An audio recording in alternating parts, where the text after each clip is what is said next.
Hello everyone.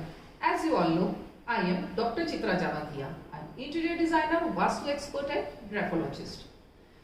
आप सभी जानते हैं कि दिवाली बहुत पास में आ रही है. Diwali is the season of lights. It is the season of celebration of positivity over negativity. आप सभी जानते हैं कि दिवाली हम अमावस्या की रात में सेलिब्रेट करते हैं और दिए जलाकर हम अपने आसपास रोशनी फैलाते हैं. उसी तरीके से इस साल जो हमारे आसपास नेगेटिविटी छाई हुई है उसको हमें एक पॉजिटिविटी में टर्न करना है. इसीलिए दिवाली को इस साल हमें बहुत ही स्पेशल तरीके से और खास रीजन के लिए सेलिब्रेट करना है. क्या आप जानते हैं कि हम दिवाली पर माँ लक्ष्मी जी की पूजा क्यों करते हैं? हम माँ लक्ष्मी जी की पूजा दिवाली पर इसलिए करते हैं क्योंकि धनतेरस के दिन समुद्र मंथन हुआ था और समुद्र मंथन से ही माँ लक्ष्मी जी प्रकट हुए थे. माँ लक्ष्मी जी को विष्णु जी अपने साथ दिवाली वाले दिन वैकुंठ लेकर गए थे और वहां पर उनकी स्थापना हुई थी. इसीलिए हम महालक्ष्मी जी का त्यौहार जो दिवाली है उसको बहुत ही जोर शोरों से सेलिब्रेट करते हैं. हम दिवाली वाले दिन माँ लक्ष्मी जी के साथ में गणेश जी को और माँ सरस्वती जी को पूजते हैं.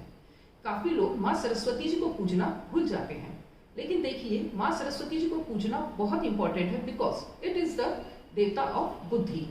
वो हमें बुद्धि देती है कि हमें हमारे पैसे को कैसे संजोना चाहिए, हमें उसको कहाँ पर इन्वेस्ट करना चाहिए और उसको किस तरीके से हमको संभालना चाहिए. अगर हम पैसा बहुत कमा रहे हैं लेकिन अगर उसको सही तरीके से इन्वेस्ट ही नहीं कर पाए तो क्या फायदा रहेगा. इसीलिए हमें साथ में माँ सरस्वती जी को पूजना बहुत जरूरी है. और आप सभी जानते हैं कि हम गणेश जी को क्यों पूजते हैं, क्योंकि माँ लक्ष्मी जी के जो गणेश जी है वो बहुत प्रिय है और वो उनके बहुत क्लोज है. और गणेश जी जो है हमारे लाइफ के विघ्न हरता है. जो भी ऑब्स्टिकल्स आ रहे हैं उनको वो दूर करते हैं. इसीलिए हम गणेश जी को भी पूजते हैं. लेकिन इस बार हमको गणेश जी के साथ में कुबेर जी को भी अपनी पूजा में शामिल करना है. बिकॉज कुबेर जी जो होते हैं वो जो देवताओं के जो धन है उनका जो कोष अध्यक्ष है वो कुबेर जी है. उनकी जो तिजोरी है उनकी जो रक्षा करने वाले होते हैं वो कुबेर भगवान होते हैं. इसीलिए हमें कुबेर जी को भी अपने पूजा में इन्वॉल्व करना चाहिए. और जो माँ लक्ष्मी जी होती है उनको हमें हमेशा विष्णु जी के साथ ही दिवाली पर पूजना चाहिए, क्योंकि विष्णु जी के बिना तो माँ लक्ष्मी जी अधूरी है और वो इनकम्प्लीट है. वो कभी स्थिर रहेगी ही नहीं. अगर विष्णु जी हमारे घर पे आ जाएंगे तो माँ लक्ष्मी जी हमारे यहाँ हमेशा स्थिर रहेगी.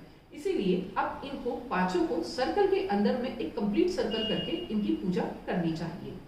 अब जब आप इनकी पूजा तो कर लेते हैं और हमने सारी 5 एलिमेंट्स को इन्वोक भी कर लिया, सबकी पूजा भी कर ली, फिर उसके बाद क्या करना है? एक दिन उन लोगों की पूजा कर लेने से तो कुछ नहीं होगा ना. उनको हमें उनके सही स्थान पर भी रखना बहुत जरूरी है.